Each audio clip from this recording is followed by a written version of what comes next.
नमस्कार, देश और दुनिया की तमाम हलचल के साथ लेकर आए गुड मॉर्निंग इंडिया। मैं हूं अदिति राजपूत और सबसे पहले हम बात करेंगे पुणे से। खबर आ रही है जहां पर पुणे और पुलिस वारकारी भक्तों के बीच टकराव देखने को मिला है। एंट्री के दौरान भीड़ बढ़ गई और उसके बाद टकराव जो है वो भी बढ़ता चला गया और उसके बाद ये तस्वीरें सामने आई जब पुलिस और लोग जो है वो आमने सामने आ गए।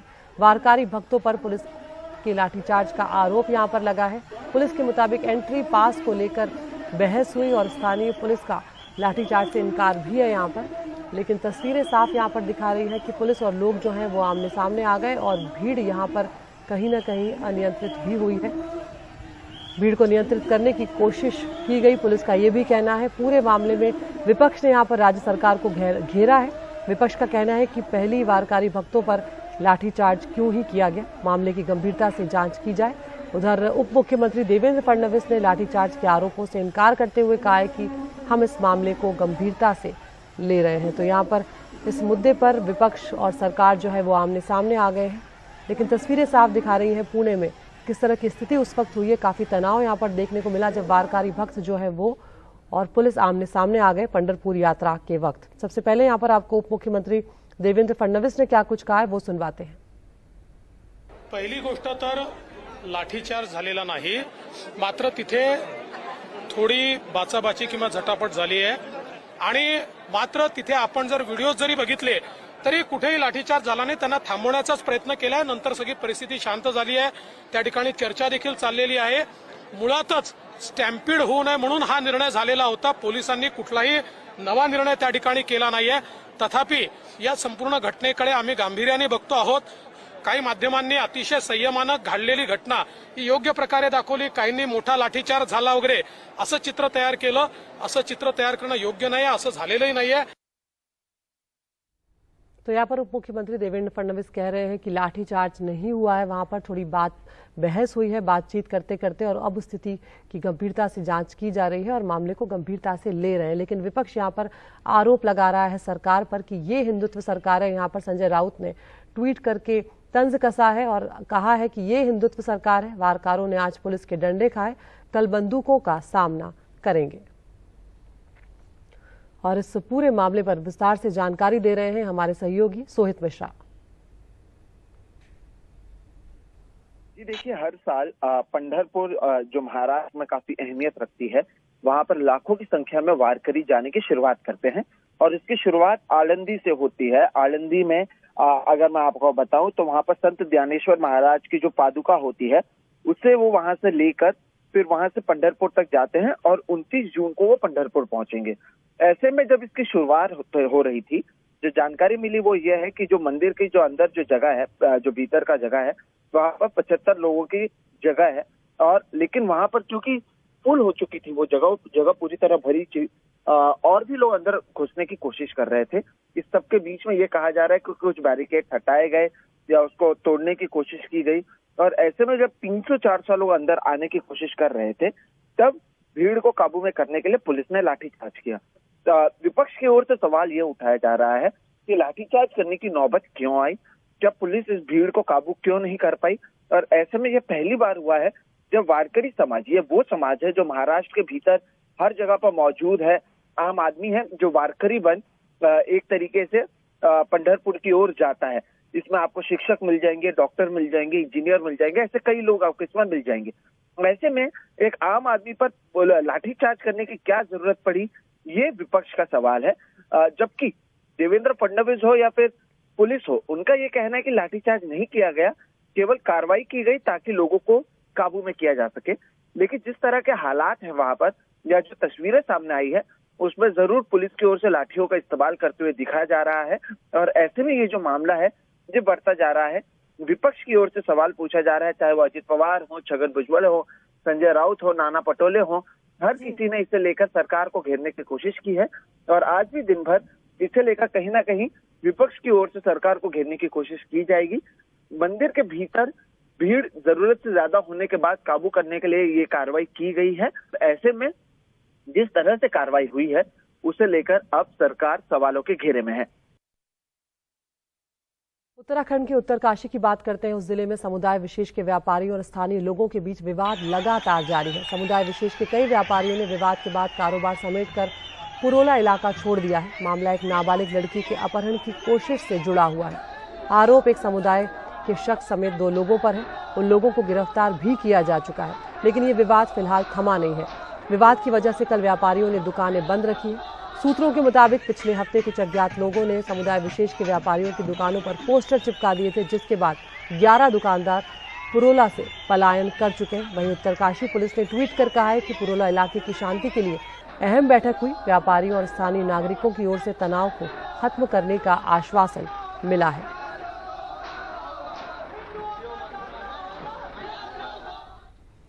और अब पहलवानों के मुद्दे की बात करते हैं। पहलवानों ने जो बृजभूषण शरण सिंह पर आरोप लगाए हैं, उनकी जांच लगातार जारी है। दिल्ली पुलिस ने आरोप लगाने वाली महिला पहलवानों से अब बृजभूषण शरण सिंह के खिलाफ सबूत मांगे हैं। पुलिस ने तस्वीरें, वीडियो और व्हाट्सएप चैट जो है उसके मैसेजेस मांगे हैं।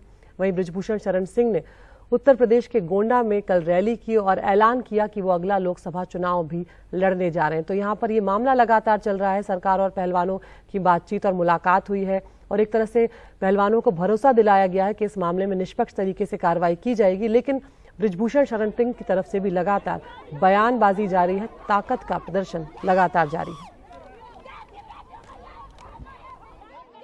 2024 में भारतीय जनता पार्टी की सरकार बनेगी, पूर्ण बहुमत की बनेगी। उत्तर प्रदेश की सभी सीटों पर भारतीय जनता पार्टी जीत कर जाएगी। चुनाव की तैयारी कहां से कर रहे हैं, गोंडा से या अयोध्या से? कैसरगंज लोकसभा से चुनाव लड़ूंगा। और खबर नोएडा की फिल्म सिटी से, जहां पर कल बड़ा हादसा हो गया। फैशन शो के दौरान लाइटों का खंभा गिरने से एक मॉडल की यहां पर जान चली गई है और एक शख्स घायल हो गया है। मृतक मॉडल की पहचान वंशिका चोपड़ा के तौर पर हुई है। घायल शख्स को इलाज के लिए अस्पताल में दाखिल करवाया गया है। पुलिस ने इस मामले में 4 संदिग्धों को हिरासत में लिया है और पूछताछ भी की जा रही है।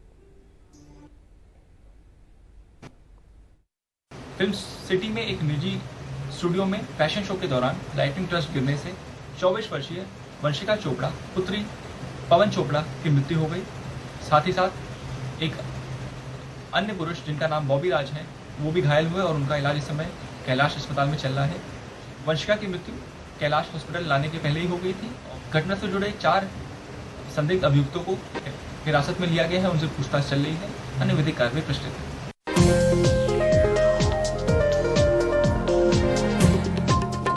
और अब मध्य प्रदेश की बात करते हैं, जहां पर इस साल के अंत में चुनाव होने जा रहे हैं विधानसभा के। और अलग अलग दोनों ही पार्टियां जो है, खासकर बीजेपी और कांग्रेस जो है वो जमकर अब तैयारियों में जुट गई हैं। और आज से कांग्रेस का मेगा प्रचार अभियान जो है वो शुरू हो रहा है। इसकी शुरुआत कांग्रेस महासचिव प्रियंका गांधी जबलपुर से कर रही हैं। सबसे पहले प्रियंका गांधी यहां पर नर्मदा पूजन करेंगी। उसके बाद वो भंवरताल पार्क में गौंड रानी दुर्गावती की प्रतिमा पर माल्यार्पण के साथ विशाल जनसभा को संबोधित करेंगी। हम सीधा रुख कर रहे हैं हमारे सहयोगी अनुराग द्वारी का। अनुराग, यहाँ पर एक तरह से कहा जा सकता है कि जबलपुर से शुरुआत करने की क्या वजह ये भी है अनुराग, क्योंकि अभी हाल ही में मुख्यमंत्री शिवराज सिंह चौहान ने वहीं से लाडली बहन योजना जो है उसके लिए महिलाओं के खाते में पैसे ट्रांसफर किए थे। देखिए, इस बात को लेकर बहुत राजनीतिक रूप से भी बहुत बातें कही गई, लेकिन जो प्रियंका गांधी का कार्यक्रम था वो लगभग 1-1.5 महीने पहले ही बन गया था। लेकिन हाँ, इसके सियासी मायने जरूर है अदिति, क्योंकि महाकौशल वो इलाका है जहाँ पिछले चुनाव में 30 में से 24 सीटें कांग्रेस ने जीती थी। और हमारे जो साथी हैं संजीव भाई, उन्होंने बहुत एक मजेदार बात ये बताई कि पिछले चुनाव में भी राहुल गांधी ने यही नर्मदा आरती से चुनावी अभियान की शुरुआत की थी और अब प्रियंका गांधी यहाँ पर आई हैं। तो एक तो सीटों की बात है, दूसरी जरूर है कि मुख्यमंत्री ने जो लाडली बहना योजना के हितग्राहियों को पहला चेक उनके खाते में जो पैसा है वो 2 दिनों पहले जबलपुर से ही दिया। और कहीं ना कहीं एक मास्टर स्ट्रोक बीजेपी इस मायने में चल गई कि कांग्रेस ने चूंकि कहा था 1000 के बजाय नारी सम्मान योजना में वो 1500 रुपए देगी, लेकिन अब मुख्यमंत्री ने ये ऐलान कर दिया कि धीरे धीरे, चूंकि लाडली बहना योजना में 1000 रुपए देने की बात कही गई, लेकिन उन्होंने कहा कि वो 1000 रुपए में रुकेंगे नहीं, वो धीरे धीरे उसको 3000 रुपए तक बढ़ाएंगे। और बाकायदा इसका एक ब्रेकअप भी बताया कि कैसे 1200, 1500, 2000। तो इस तरह करके माना जा रहा है कि मुख्यमंत्री का एक मास्टर स्ट्रोक रहा कि 1000 से 3000 ले जाएंगे। तो अब देखना है कि जो नारी सम्मान योजना के लिए विधिवत एक तरह से और कांग्रेस के चुनावी अभियान का आगाज भी करने वाली है प्रियंका गांधी, तो क्या आज के उनके इस भाषण में उसका भी कोई काट होगा?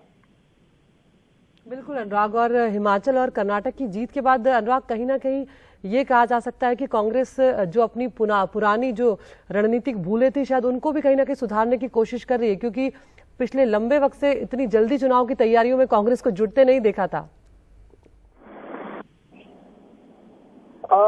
आदित्य, आप अपना सवाल दोहराएंगे? शायद सवाल के वक्त ऑडियो कुछ खराबी आ गई थी। जी अनुराग, मैं ये कह रही हूँ कि कर्नाटक और हिमाचल की जीत के बाद कांग्रेस के हौसले बुलंद हैं।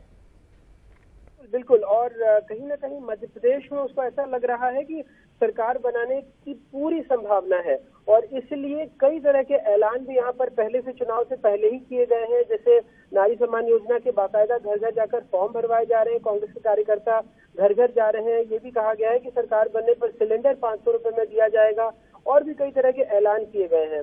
और इसके अलावा सॉफ्ट हिंदुत्व की राह पर भी कांग्रेस बढ़ती हुई दिख रही है, क्योंकि हर विधानसभा में सुंदरकांड का पाठ या शिव पुराण का पाठ बाकायदा 2 साल पहले ही धार्मिक प्रकोष्ठ बना दिया गया था, और एक कथावाचक को इसकी जिम्मेदारी भी दी गई है। और वो आप अगर मध्य प्रदेश में भोपाल में जो कांग्रेस का कार्यालय है वहां जाएंगे तो आपको उनकी रोजाना उपस्थिति भी मिल जाएगी। तो कई स्तरों पर कांग्रेस काम कर रही है, जिसमें एक सॉफ्ट हिंदुत्व की बात हो, फिर चाहे कल्याणकारी योजनाओं की बात हो, और जाहिर तौर पर हिमाचल और कर्नाटक की जीत से उसमें एक और उत्साह तो आया ही है, और वो मैदान में भी नजर आ रहा है।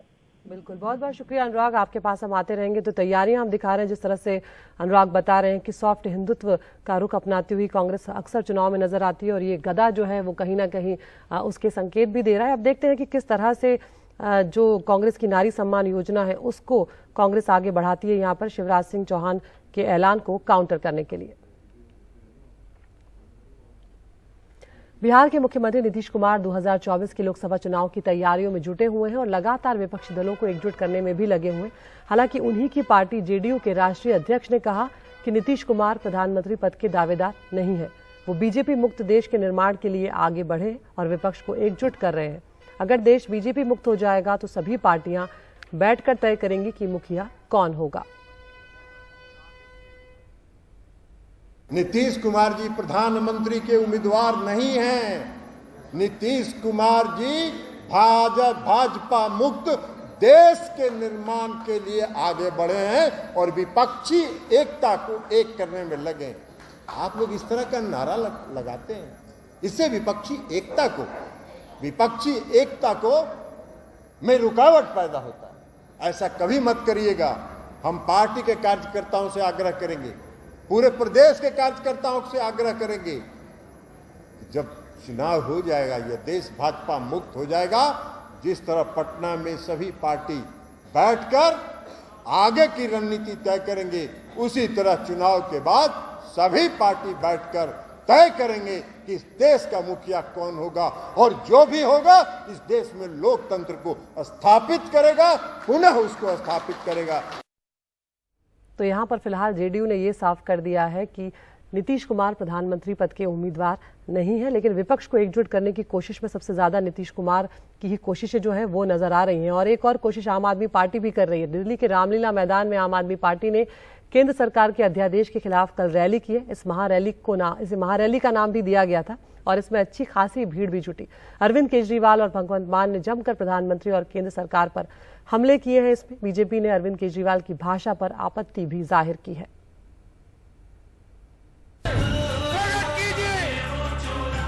मैंने स्पेशली कपिल सिब्बल साहब को आमंत्रित किया था। मैं तहे दिल से उनका शुक्रिया अदा करता हूं, उन्होंने हमारा इनविटेशन स्वीकार किया। कभी विरोधी रहे और काफी समय से साथी रहे वरिष्ठ वकील और राज्यसभा सांसद कपिल सिब्बल को अरविंद केजरीवाल ने अपनी रैली में कुछ इस तरह बोलने के लिए आमंत्रित किया और संदेश देने की कोशिश की कि केंद्र सरकार के अध्यादेश के बारे में जो वो कह रहे हैं वही सही है।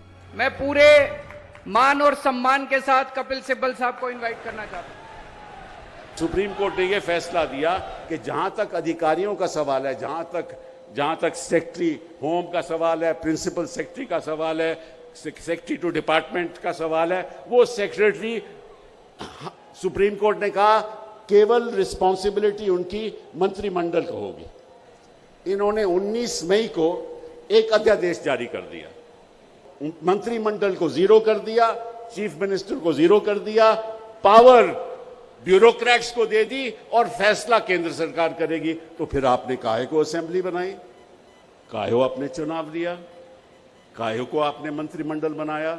ये कौन सा मजाक हो रहा है हिंदुस्तान में? ये संविधान का मजाक हो रहा है।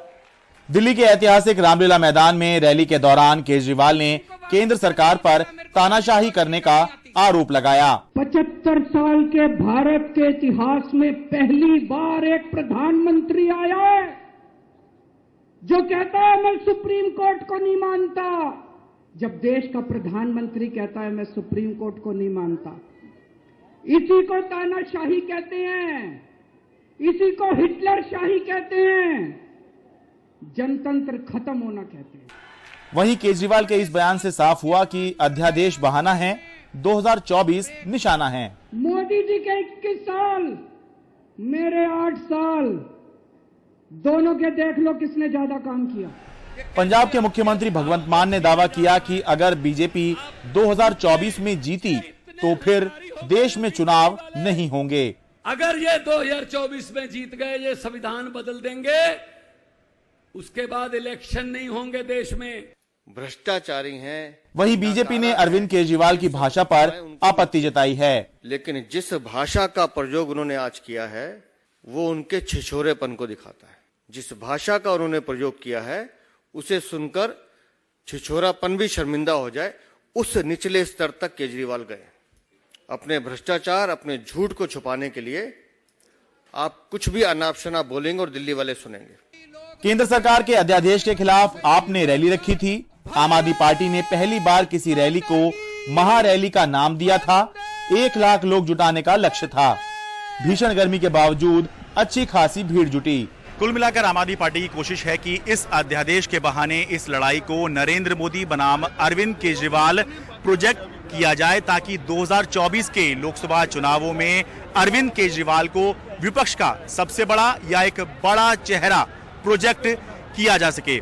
ये बात बीजेपी भी अच्छी तरह से समझ रही है, इसलिए जिस आक्रामकता से आम आदमी पार्टी अपना कैंपेन चला रही है, उसी आक्रामकता से बीजेपी जवाब देने में भी लगी हुई है। दिल्ली के रामलीला मैदान से अपने कैमरा सहयोगी मोहम्मद मुरसलीन के साथ मैं शरद शर्मा, एनडीटीवी इंडिया। वाराणसी में G20 की बैठक का आगाज हो गया है। बैठक के दूसरे दिन आज G20 समिट में प्रधानमंत्री नरेंद्र मोदी वीडियो कॉन्फ्रेंसिंग के जरिए विकास मंत्रियों को संबोधित करने जा रहे हैं। इस दौरान विदेश मंत्री एस जयशंकर भी मौजूद रहेंगे। 13 जून तक चलने वाली इस बैठक में विकास मॉडल पर चर्चा की जाएगी। आज सभी प्रतिनिधियों को विदेश मंत्री एस जयशंकर ने उनका स्वागत भी किया है। इससे पहले कल G20 प्रतिनिधियों ने बनारस घाट में गंगा आरती का आनंद लिया और नमो घाट से क्रूज पर सवार होकर दशाश्वमेध घाट पर पहुंचे और घाट पर पारंपरिक तरीके से उनका स्वागत किया गया। ज्यादा जानकारी दे रहे हैं हमारे सहयोगी हिमांशु शर्मा।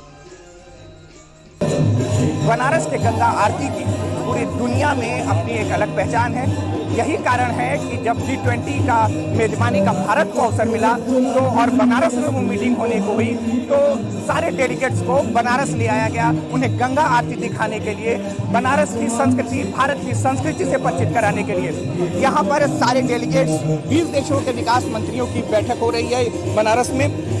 उसमें गंगा आरती दिखाने का एक महत्वपूर्ण कार्यक्रम है। दशाश्वमेध घाट पर हो रही है ये गंगा आरती। जब सारे डेलीगेट्स आए, क्रूज से आए, तो उनके साथ हमारे विदेश मंत्री एस जयशंकर भी थे और उनके साथ उन्होंने उनको लेके आए और सारे लोग यहाँ बैठ के सारे लोग देख रहे हैं। इसके पहले जब ये सारे डेलीगेट्स बनारस पहुंचे हैं तो एयरपोर्ट पर उनका भारतीय संस्कृति और परंपरा के हिसाब से स्वागत किया गया है। जो G20 की मीटिंग है वो 3 दिन चलेगी।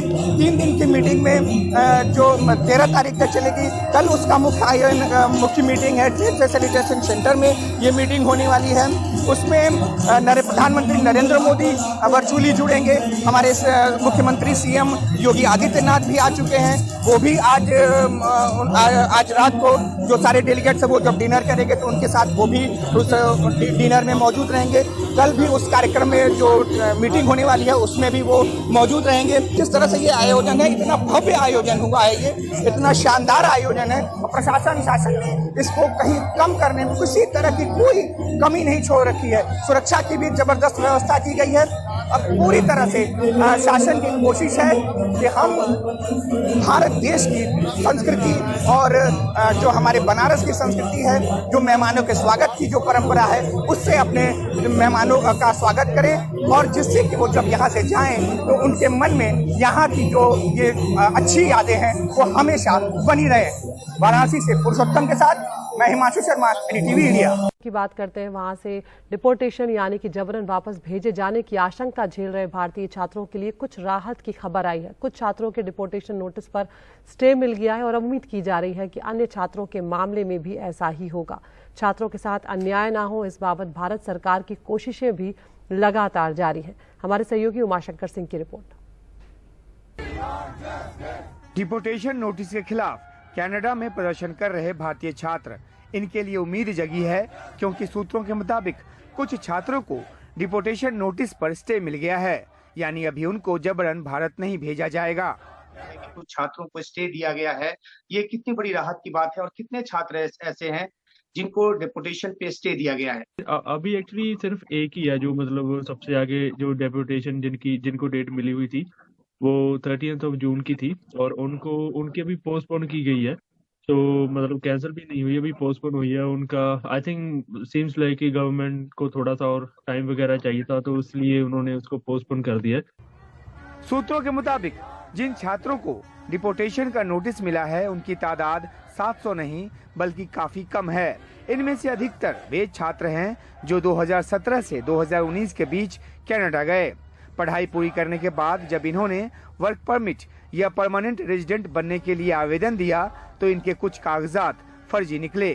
छात्रों की तरफ से दलील ये दी जा रही है कि फर्जीवाड़ा भेजने वाले एजेंटों ने की, जिसकी सजा छात्रों को नहीं मिलनी चाहिए। पीड़ित छात्रों की मांग है कि दोषी एजेंटों को पकड़ा जाए।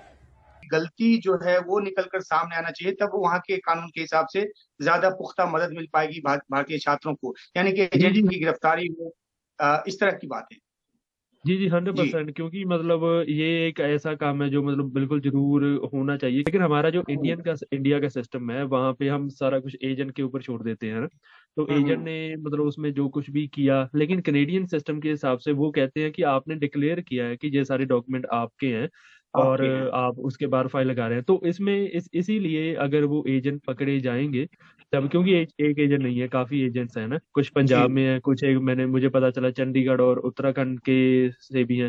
उसमें मतलब जो है वो मतलब एक जो कहते हैं ना वो कुंडी, वो यही है कि एजेंट जब पकड़े जाएंगे तभी ही मतलब लॉ के हिसाब से ये स्टूडेंट सारे इनको मतलब कुछ तब उनकी स्थिति ज्यादा मजबूत होगी।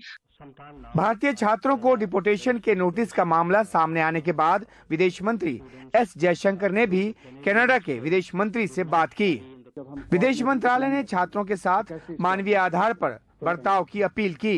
ये कोशिशें रंग लाती नजर आ रही हैं। इधर पंजाब सरकार के मंत्री एजेंटों पर कार्रवाई की बात कर रहे हैं। ट्रैवल एजेंटों की गलती है, जो ट्रैवल एजेंसी इमिग्रेशन उनके खिलाफ हम सख्त कार्रवाई करेंगे, सख्त कानून बनाएंगे जल्दी। मिली जानकारी के मुताबिक एक एजेंट को पकड़ा भी गया है और अन्य की तलाश की जा रही है। हमने अरेस्ट कर लिया है, वो इस वक्त जेल में है। ब्रजेश मिश्रा देश छोड़कर चला गया है, उसके लिए लुकआउट सर्कुलर निकाला गया है, हम उसे ढूंढ रहे हैं। तो आउट ऑफ कंट्री जड़ा है वो पहला चला गया सीगा। कनाडा के पीएम जस्टिन ट्रूडो खुद संसद में कह चुके हैं कि किसी और के जुर्म की सजा छात्रों को देना ठीक नहीं। कनाडा के कई सांसद और नेता भारतीय छात्रों के साथ खड़े हैं। गलती कनाडा की भी है, जिसने छात्रों को वीजा जारी करने के समय एजेंटों के फर्जीवाड़े को नहीं पकड़ा। अब उम्मीद की जा रही है कि डिपोर्टेशन का नोटिस पाने वाले सभी भारतीय छात्रों को स्टे मिलेगा। नई दिल्ली में शरद शर्मा के साथ उमाशंकर सिंह, एनडीटीवी इंडिया। पिछले कुछ सालों में भारत की पहचान सस्ते इलाज के केंद्र के रूप में उभरी है। आसपास के देशों के लोग भी गंभीर बीमारियों का इलाज करवाने के लिए भारत ही आते हैं और इनमें बड़ी तादाद अफगानिस्तान के लोगों की है। लेकिन अफगानिस्तान में सत्ता परिवर्तन के बाद भारत आए लोगों के पास अब पैसे नहीं बचे। अब कई संस्थाएं इनकी मदद के लिए आगे आई हैं।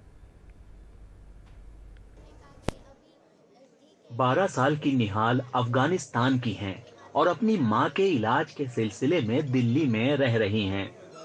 मेरा फादर नहीं है, मेरे मदर है, वो हाउस वाइफ है। मेरे 5 ब्रदर्स है, तो जो सबसे छोटा है वो 16 इयर्स का है, तो वो अभी पढ़ रहा है क्योंकि अभी वो काम नहीं कर सकता।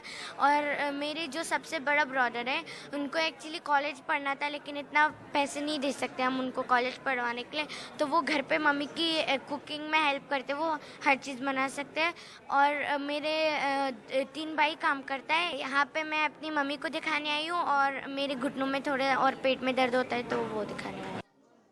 एक तो बीमारी की परेशानी, दूसरे अपने देश से दूरी का गम और उस पर पैसों की कमी।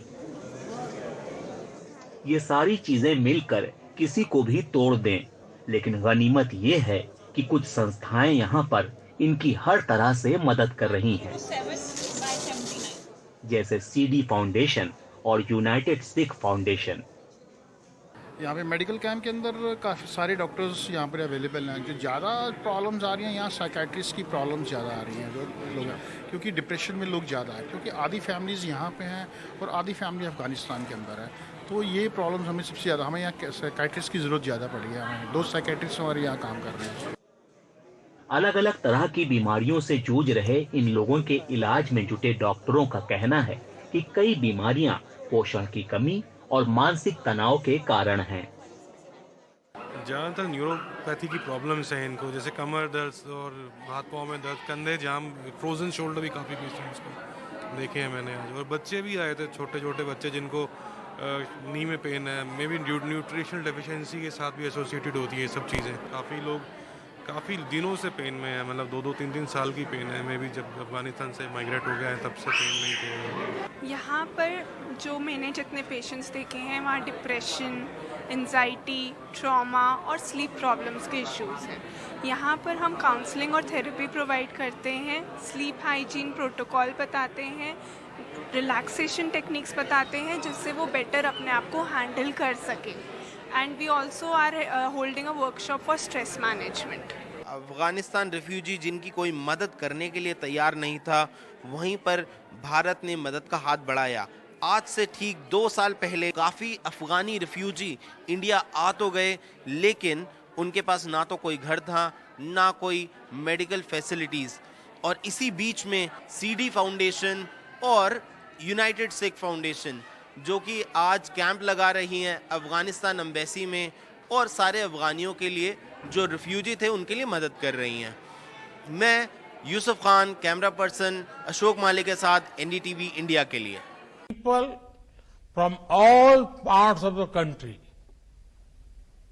I am delighted that the G20 development agenda has reached Kashi as well. Excellencies, development is a core issue for the global South. The countries of global South were severely impacted by the disruption created by the global COVID pandemic, and the food, fuel and fertilizer crises, because of geopolitical tensions, have delivered another blow. In such circumstances, the decisions you make carry great significance for humanity as a whole. I strongly believe that it is our collective responsibility not to let the sustainable development goals fall behind. We must ensure that no one is left behind. It is imperative for this group to send a strong message to the world that we have an action plan to achieve this. Excellencies, our efforts must be comprehensive, inclusive, fair and sustainable. We should increase investment in fulfilling the SDGs and find solutions to address the debt risk faced by many countries. Multilateral financial institutions should be reformed to expand the eligibility criteria, ensuring that finance is accessible to those in need. In India, we have made efforts to improve people's lives in more than 100 aspirational districts which were pockets of underdevelopment. Our experience shows that they have now emerged as the catalyst of growth in the country. I urge the G20 development ministers to study this model of development. It may be relevant as you work towards accelerating Agenda 2030. Excellencies, one of the important issues before you is the growing data divide. High quality data is critical for meaningful policy making, efficient resource allocation, and effective public service delivery. Democratization of technology is an important tool to help bridge the data divide. In India, digitalization has brought about a revolutionary change. Technology is being used as a tool to empower people, make data accessible, and ensure inclusivity. India is willing to share its experience with partner countries. I hope that your discussions will result in tangible action to promote data for discourse, data for development, and data for delivery in developing countries. Excellencies, in India, we hold great respect for rivers, trees, mountains, and all elements of nature. Traditional Indian thought promotes a pro-planet lifestyle.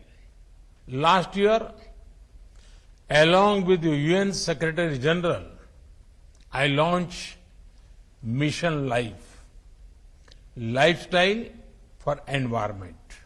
I am glad that this group is working to develop a set of high-level principles on life. This would be a significant contribution to climate action. Excellency, gender equality and women's empowerment are crucial to achieve the SDGs. In India, we are not limited to women's empowerment. Ours is a women-led development. Women are setting the agenda for development and are also the agents of growth and change. I urge you to adopt a game-changing action plan for women-led development. Excellency, the spirit of Kashi is energized by India's timeless traditions. I hope that you will not spend all your time in meeting rooms. I encourage you to go out, explore and experience the spirit of Kashi. And I say this not only because Kashi is my constituency. I am confident that experiencing the Ganga Aarti and visiting Sarnath will inspire you to achieve your desired results. I wish you all success in your deliberations to promote Agenda 2030 and fulfill the aspirations of the Global South. Thank you.